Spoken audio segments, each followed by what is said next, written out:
আল্লাহ পাক রমজানের দাম এত পরিমাণ বাড়াইছে রে মানুষ, কত দামি যেন রমজান। পুরো বছরের মাঝে 11 মাসের চাইতে আল্লাহ রমজানটারে দাম বাড়াইয়া দিলেন। ওই রমজানের মধ্যে আমল করলে ফায়দা, একটা হরফ যদি কোনো বান্দা নিজের জবান দিয়া বের করে দেয়, রমজানের বাহিরে কেউ যদি তার জবান দিয়ে পড়ে নেয় আলিফ লাম মিম, কি ফায়দা হবে?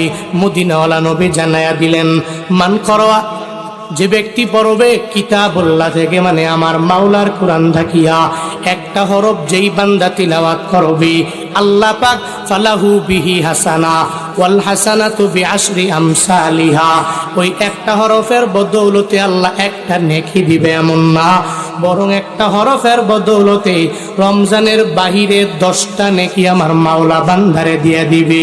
শুধু তাই না, এবার রমজানে যদি কোনো বান্দা একটা হরফ তিলাওয়াত করে নেয়, ওই হরফ যদি বান্দাটা জবান দিয়া বের করে দেয়, রমজানের বাহিরে যদি এই বান্দা পড়ে আলিফ লাম মিম, আমার মদিনাওয়ালা নবীর ভাষ্য, ওই 3টা হরফ পড়ার বদৌলতে আমার মাওলা 30টা নেকি বান্দার আমল নামায় দিয়া দিবে।